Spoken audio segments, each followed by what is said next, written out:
insistir con ella. Tengo un primer oyente. Su nombre es Juan Carlos, entiendo. Juan Carlos está en línea, ¿sí? Sí, Rodri, lo escucho. Hábleme cerquita del tubo, Juan Carlos. Sí, yo lo estoy escuchando bajito también. A ver si vamos corrigiendo. ¿Ahora mejor, Juan Carlos? Sí, es un poco mejor. Bueno, Juan Carlos, buenas noches, mucho gusto. Buenas noches, ¿cómo le va? Bien, salvo, bueno, tengo que decir bien porque, claro, podría irme peor en muchos sentidos, pero pasada esta indignación y todo lo que acabo de decir como un material a pensar, le tengo que decir que me va bien y preguntarle a usted cómo le va. No tan bien. ¿Por qué? Bueno, tiene relación con lo que usted estaba hablando recién, justamente. Se trata de autónomos. Mire, el año pasado me vino una nota como que yo debía esto, debía lo otro, bueno, que tenía que pagar todo sí o sí porque si no poco menos que, no sé, que me deportaban o no sé, me cortaban en tiritas con una gilet, una cosa parecida, ¿no? En la misma nota uno tenía que contestar, tenía un espacio donde uno tenía que contestar por qué no tenía pago, ¿no es cierto?, de los aportes. Apenas en la nota puse algo así como que la depresión económica que existe es tan grande que a mí mi trabajo no me da como para poder pagar esos semejantes aportes que por otra parte son abusivos. Exactamente. Que si por lo menos pusieran una cuota razonable, si dividimos lo que es una jubilación, la dividimos en aportes en por lo menos 5 personas que trabajen. ¿Considera usted que aporte lo que aporte va a terminar cobrando 120, 150 pesos, no? Claro, entonces por lógica, en relación a eso, cada uno tendríamos que aportar, no sé, 20, 30 pesos. Más o menos dividiéndolo por 5, vamos a ponerle 30 pesos. Pero no, resulta yo, por ejemplo, tengo que pagar 70. Yo no puedo pagar eso. ¿Pero por qué no puedo pagarlo? No es porque yo no quiero, sino porque esta misma gente que me exige esto ha creado una situación en la economía que impide el desarrollo de la gente como para poder pagar eso y cualquier otra cosa. Eso mismo mandé en la nota. Bueno, como resultado ya todos lo sabemos, una moratoria que, no sé, si vendiendo la casa y asaltando algún banco, no sé si alcanzaría como para pagar la mitad más o menos de lo que ellos exigen. Es un poco como, ¿se acuerda de la 1050? No sé cuál es su edad, pero la ley 1050 que también mandó a la lona a cualquier cantidad de gente inocente. Sí, 38 años tengo yo, sí me acuerdo de eso, sí. Bueno, entonces opté, y relacionado con lo que usted decía antes, como colectivamente no hay muchas esperanzas, entonces voy a tener que tomar una iniciativa individual. Y la iniciativa individual es optar por o que mi familia coma o que al ministro de Economía le cierren las cuentas. Y opté porque mi familia coma, ¿no es cierto? Entonces yo 70 pesos, que 70 pesos parece sonar como si fuera poca plata, pero son 700.000 australes, ¿no es cierto? Es plata, y para mí es mucho, no lo puedo pagar. Por lo tanto no voy a terminar llorando como esa señora que usted contaba recién, que me imagino la angustia que debe tener, ni voy a terminar como amigos míos que tienen 40 años y tienen un infarto. Entonces opto directamente por elegir entre o que mi familia coma o que al ministro de Economía le cierren las cuentas. Bueno, opto porque mi familia coma. No puedo pagar aportes jubilatorios con esta cuota abusiva. Incluso hasta estoy pensado, no sé, asesorarme de alguna manera para presentar, no sé, un recurso de amparo, alguna cosa, porque me están coartando la posibilidad de que yo el día de mañana pueda acceder a una jubilación. ¿No es cierto? Y como colectivamente... Ahora, claro, Juan Carlos, a mí lo que me preocupa, además de la anécdota esta que le contamos, que es rigurosamente cierta, ¿no? A mí me preocupa que... ¿Perdón? Lo escucho muy bajito. A ver si se puede corregir un poco. Cuénteme, Juan Carlos, ¿va mejor? ¿Cómo? No quiero subir el volumen de la radio para que no se acople. Claro, pero ¿ahora me escucha? Sí, ahora un poco mejor. Sí, lo que quería decirle que a mí lo que me extraña es que hemos venido comentando durante tanto tiempo, en pequeña o en gran escala, la actitud así contemplativa que hemos adoptado todos ante la cantidad de denuncias que se han venido sucediendo desde la asunción de este gobierno en adelante, ¿no? Que son innumerables libros, notas, ninguna ha merecido, digamos, alguna réplica judicial como injuriosa o algo por el estilo, de manera tal que debemos entender que se está en lo cierto, ¿no? Ahora, a todo esto hemos permanecido hasta acá, mansitos, divertidos, yo no sé si temerosos, algo hay detrás, ¿no es cierto? Y de pronto el gobierno continúa, necesita plata, sigue con la teoría de cobrar impuestos, pero no, como contaba el otro día el dirigente español, que vestía con absoluta sencillez, acá no hay ningún funcionario que yo conozca que vista con la sencillez de este dirigente vasco, que decía, pues los que ganamos más tenemos que aportar más, y a lo mejor cuánto ganará más, pero es norma allí, es una cuestión ideológica, que el que gana más aporta más. En nuestro país, usted sabe que todo se niveló como para que de ninguna manera se moleste el que gana más o el que acumula fortunas. Incluso se puede contrabandear y si hasta va a aparecer un ministro que va a decir, no, no es contrabando, caramba, ¿no? Depende quién sea, ¿no? Entonces, claro, uno se pregunta, ¿vamos a continuar así de mansitos? No hay, es cierto que no tenemos canales de discusión, el Parlamento prácticamente no existe, yo diría, en este momento, ¿no? La gente está ocupada, los legisladores ocupados, Dios sabe en qué o en otra cosa, ¿no? Entonces, claro, uno se pregunta, ¿vamos a permanecer siempre en esta misma posición, con esta misma actitud? ¿Vamos a buscar algún canal, algún modo que no esté vinculado a la violencia, pero que no nos violenten moralmente y físicamente a nosotros, o vamos a continuar así? Los gremios, entre otras cosas, vuelvo a lo de antes, van a permitir que le sigan poniendo delegados que nunca eligieron, sabiendo que nunca van a poder ser elegidos como delegados, por ejemplo, mientras siga este tipo de gobiernos. No sé, a mí me intriga todo esto, ¿no? Yo no tengo los argumentos o las razones, ¿no? Pero le voy a pedir una pausa, Juan Carlos, la primera de la información de las 9:30, cuando estamos 9:32. Enseguida vuelvo. Voy a continuar haciendo camino y antes volver al diálogo. Juan Carlos, lo había interrumpido en alguna parte. No, estábamos hablando, tiene relación con lo que usted decía al principio. En concepto de qué estamos pagando, no solamente aportes jubilatorios abusivos, impuestos abusivos. ¿A cambio de qué? Porque no recibimos... Mira, vamos a entendernos en algo que formaría parte de una cultura un poco superior en el país, ¿no? Lo normal es que cuando uno vive en sociedad, ¿no es cierto? La sociedad tiene un costo, tiene un costo todo. Entonces, el costo ¿cómo se debería cubrir? ¿Cómo se debe cubrir? Con impuestos, lógicamente, que cada uno debería pagar de acuerdo a realmente lo que es en la sociedad, lo que la sociedad o el mundo empresario le otorga, lo que puede ganar uno como empresario. De acuerdo a esas proporciones, uno debe acostumbrarse a pagar impuestos. No tengamos en cuenta que los grandes niveles nunca admitieron pagar impuestos o siempre negaron, hasta generaron golpes de Estado en contra de esto, pero tenemos que entrar en eso. Ahora, claro, tal como se lo planteó, y con los otros elementos que yo vengo contando, ¿no? Cómo se entrega una CGT en un momento clave, por ejemplo, en tanto no le toquen lo privado, que son fortunas.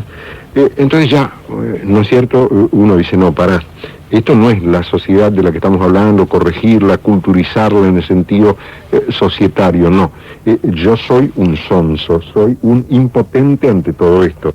Si uno considera todas las otras noticias que yo le comenté, que son algunas pocas, no estoy revisando toda la historia de este gobierno, y claro, uno dice, ¿por qué yo voy a tener que traer, como decía, y cuánto profesional no puede llegar a pagar eso? ¿Cuánto profesional en un momento dado no va a tener para comer a propósito de este tipo de pago, ¿no? Claro. Y por otra parte usted sabrá que se le obliga a las empresas que contratan a gente y demás a exigir el recibo último de pago autónomos, porque si no tiene obligación, si no lo presenta el contratado o lo que fuere, tiene obligación de denunciarlo a la DGI, ¿no? Como si fuera un perverso, polimorfo, delincuente social, cuando todo este tipo de delincuencia, bueno, está en libertad por esto, está en libertad por otro, acá nadie robó nada. no sé, es muy grosero ya, muy grosero. Yo creo que el ajuste económico o la eficiencia de Cavallo para nivelar cosas no justifica de ninguna manera el resto, ¿no? De ninguna manera. Yo pienso que podría acontecer lo mismo con Cavallo, pero con otro tipo de gente. Yo no estoy planteando, pero ni soñando el no pagar impuestos, ¿no es cierto? Yo a lo que voy es a esto. Yo pago ingresos brutos, ¿sí? Por lógica, tendría que tener que brindar a la sociedad educación. Bueno, no, educación no, porque yo a mi hijo lo tengo que mandar a un colegio de monjas, que acá en el barrio es de lo mejorcito, porque los otros dos colegios del estado que hay no aprenden absolutamente nada. Entonces tengo que hacer un gasto extra, porque eso sí, no me van a quitar la posibilidad de educar como la gente a mi hijo. Eso sí que no voy a permitir que me quiten. El día de mañana no va a ser un voto cautivo el de mi hijo, va a ser un voto inteligente. Al menos le voy a dar la preparación para que lo sea, él después elegirá. Claro. ¿Qué otra cosa tendría que tener a cambio de pagar el impuesto? Tener salud. Pobre de mí si tengo que caer en un hospital. Me pasó cuando tuve que operar a mi hijo del apéndice, fue una odisea total. Y tengo que pagar un servicio que son 30 pesos por mes, un servicio mínimo de urgencia, de ambulancia, por lo menos para tener eso. Pero cuando tuvimos que operar lo del apéndice, tuvimos que operar a la ambulancia 12 horas. ¿Sabe por qué? No. Porque estaban, en ese momento, el ministro del Interior era el señor Manzano. Entonces, como este señor, nos enteramos ahí en la guardia del hospital, como tenía una fiesta privada, usted sabe que en esa fiesta siempre hay alguna copita de más, alguna otra cosita de más. Entonces había un montón de ambulancias disponibles para la fiesta de este señor Manzano. Entonces no había ambulancias para trasladar un paciente, por ejemplo, con peritonitis, desde el hospital Pena hasta el hospital de niños. ¿Qué me cuenta usted? ¿Se da cuenta? Bueno. Claro, usted trae a colación Manzano, yo traigo a colación Manzano, Grosso. Sí, ¿Qué se supo? ¿Qué se sabe? Lo que hablábamos recién, claro, de impunidad. Entonces llega un momento que uno dice, bueno, basta, ¿cómo yo voy a estar privando de cosas a mi familia para pagar qué? Para pagar una cancha de golf, un peluquero. Eso estoy pagando, pues, le estoy sacando el pan a mi familia para pagar eso. Entonces no, uno llega un momento que uno dice basta. Con la jubilación dice basta, no lo puedo pagar. Listo, ya está. ¿Qué quieren? ¿Venir, cerrarme el negocio? Perfecto, ciérrenlo, si total da pérdida.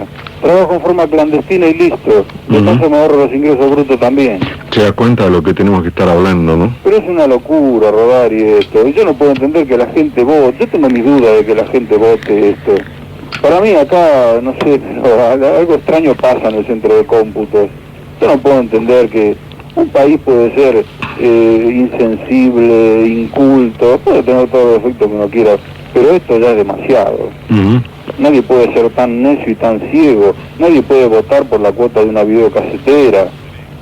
No sé, o en todo caso, ¿por qué se liga una cosa con la otra, no? Es que acá en este país, en cualquier país del mundo, abre un diario, ninguna noticia tiene relación con la otra. Acá todas están relacionadas con todo. Usted abre un diario, se encuentra con que hubo un accidente donde murieron qué sé yo cuántas personas, y enseguida lo puede relacionar hasta con el plan económico. ¿Por qué? Porque esa ruta y es un desastre, porque Vialidad Nacional no tiene un peso, entonces no sirve. Usted lee otra noticia de que pasó tal cosa en un hospital y también lo puede relacionar con el plan económico. ¿Por qué? Porque en ese hospital no hay ni una curita, los médicos están mal pagos. Acá todo tiene relación con todo. Fíjese que leía en una nota que publicó El Cronista hoy, a propósito de los 80 años de un gran escritor intelectual mexicano, discutido, pero evidentemente trascendente, además de premio Nobel, Octavio Paz. Era una parte, bueno, usted sabe que mucho se discutió y él discutió cuando comenzó a hacer la crítica a la izquierda, al comunismo y demás.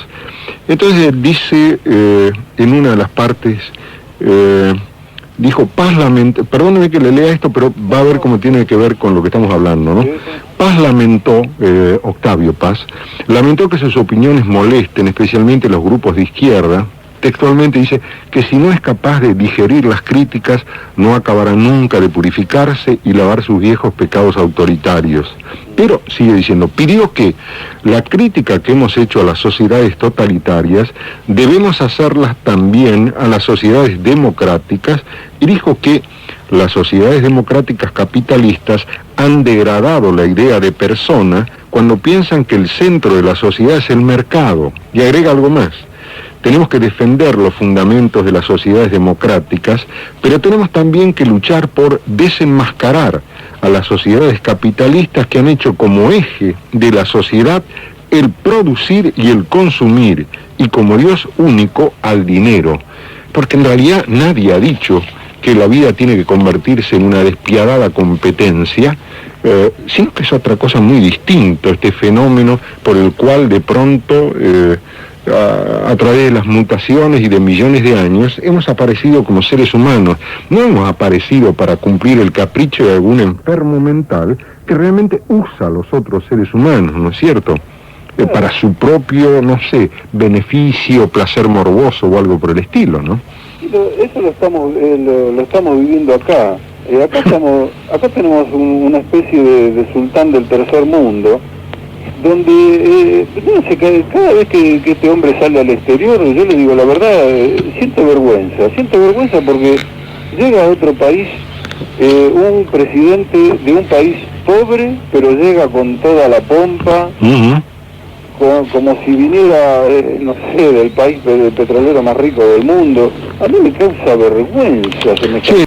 Sí, y acá encima este para allá del tercer mundo, los asesores que tiene, porque ese papelón del otro día al inaugurar un ciclo lectivo de nombrar un verso de Machado adjudicándoselo a Atahualpa Yupanqui. Yo estoy seguro que no sale ni siquiera de él, debe ser algún asesor que, no sé, ya que este hombre estaba inaugurando un ciclo lectivo, hubiera aprovechado para hacer la primaria, por ejemplo, ¿no? Ya que lo tenía cerca. Qué bárbaro, es una vergüenza. No, es cierto, tenemos derecho realmente a defendernos porque hay demasiada soberbia, ¿no? Demasiado. Es inaguantable esto. No solamente pagamos barbaridades y no tenemos absolutamente... Ahora yo pregunto, perdóneme Juan Carlos, usted como cualquiera de nosotros, más o menos tiene vecinos, familiares, amigos. ¿Qué es lo que se piensa acerca de lo que estamos hablando entre amigos, familiares, colegas? ¿Qué se piensa? Yo por eso recién le decía que yo no sé lo que debe pasar ahí en el centro de cómputos a la hora de las elecciones. Porque salvo algún que otro que sigue votando a Perón y Evita, la abrumadora mayoría piensa exactamente igual que como estamos hablando nosotros aquí. Entonces, ¿quién es el que lo vota? Eso es lo que no entiendo. Se piensa lo mismo que estamos hablando nosotros. La gente siente, mis amigos, mis familiares, sienten vergüenza cada vez que este hombre sale al exterior por las cosas que va a decir, por las cosas que va a hacer. Respecto a lo que hablábamos antes de hospitales, escuelas, piensa todo el mundo exactamente igual. Entonces, ¿de dónde salen esos votos? ¿Usted se acuerda cuando fue de la Rúa, que quiso entrar en el centro de cómputos en plena elección, que estaba esta señora de Viola, no en estas elecciones pasadas del 3 de octubre, creo que no, en alguna otra anterior, y esta señora de Viola le dijo que no se podía entrar ahí. De la Rúa le dijo, ¿pero por qué queremos entrar con periodistas? No se puede, porque cuando había elecciones los radicales no hacían entrar a periodistas. Bien, no sé, yo no, a lo mejor pienso que en la computación en el recuento, pienso que no debe ocurrir la cosa. Sí, en las provincias ocurre, en tanto hay un dominio prácticamente personal de la mayoría de la ciudadanía, porque depende de el capanga de turno, el temor al trabajo, a la alcahuetería, a perder el trabajo o lo que le regalan para vivir de vez en cuando, ¿no? Esto por un lado. Por otro lado, tenga en cuenta que cuando el ser humano va inevitablemente degradándose en una pobreza cada vez más profunda, cuando tiene que admitir para sobrevivir que un gobernante, vamos a poner provincia de Buenos Aires, una cantidad de gente muy gravemente pobre, digamos, con un gobernante que se va a ocupar de cierto tipo de cosas que suponen millones de dólares mensuales, por ejemplo, como para mantener a esa clientela activa. Esa clientela no tiene más remedios que ir y votar por esta persona, porque ya la ecuación mental sobre cómo se vive, no se sobrevive, se vive, se ha perdido. La sensación de impotencia de un marginado es absoluta. El único paso que tiene diferente al sometimiento es la violencia, por ejemplo, ¿no? Y bueno, en este campo ya más o menos lo tienen controlado, gravemente controlado. Y la cuestión es sometimiento. Recuerda usted la cantidad de votos, incluso que aparecieron en la provincia de Buenos Aires, cuando se estaba comentando que quien comanda esas zonas, realmente, en fin, era alguien que debería rendir cuentas en otra parte, ¿no? Sí, hay que tenerlo en cuenta. Ahora, ¿cómo se podrá superar esto? Que se conoce, se dice por muchos medios, no sé yo todavía, por ese motivo quedo con esta gran duda. Con lo que conocemos, a nivel superficie, a nivel de nuestra razón cotidiana, yo pienso que es muy difícil encontrar argumentos. Hay gente que ensaya una opinión u otra. Yo creo que esto va más por abajo, por algo que desconocemos y que tenemos obligación de descubrir. Ojalá que lo podamos comunicar también a los demás, ¿no? Yo creo que en esta generación que nos toca vivir, rodar, y lo veo muy difícil de que podamos solucionar esto. La única esperanza es para las generaciones futuras y depende de nosotros. Claro, pero el otro día me contaba también una persona dedicada a la medicina, ¿no? Que está alrededor de los 50 y algo, ¿no? Dice, me decía a mí, vos pensaste, supongamos que vivamos un poco más, ¿no? ¿Qué medicina nos va a atender a nuestras enfermedades o a nuestras nanas, digamos, de la vejez? ¿Cuál medicina? ¿Qué médicos, por ejemplo, no? Uno piensa en eso realmente, si lo piensa, siente terror, ¿no es cierto? Por otra parte, en una sociedad que cada vez se interesa menos por el estudio, el conocimiento, por otra parte bombardeado desde el poder, por ejemplo, violentamente bombardeado, uno tiene que pensar, ¿y con quién se va a hablar? ¿Qué se va a hacer? Si ni siquiera se sabe leer. Ni siquiera se puede leer, ni siquiera hay interés por conocer. ¿Con quién se va a convivir? Quedaremos en circulitos pequeñitos, en lo que nos reste de vida, y el resto, ¿qué va a hacer, por ejemplo? Sí, la perspectiva. ¿Qué van a hacer los gostanianes? Sí, la perspectiva no es buena, ¿no? Si todos nos pusiéramos de acuerdo en educar a nuestros hijos como se debe, imaginándonos que el chico es como una especie de computadora que puede ser la más sofisticada del mundo, pero si uno no le pone el disquete con la información, no sirve absolutamente para nada.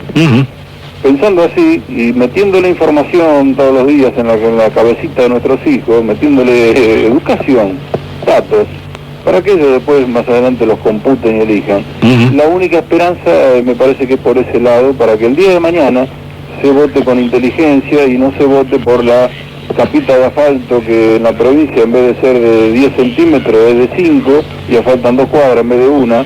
Entonces ahí la gente está contenta porque la asfaltaron la calle. Después de las elecciones se lo rompe el asfalto. Querido Juan Carlos, ahora bueno, cuando tal vez nos despidamos en este momento, por lo menos por hoy, me viene a mente algo que alguna vez se me ha ocurrido, alguna vez también lo hemos comentado, o reiteradamente comentado.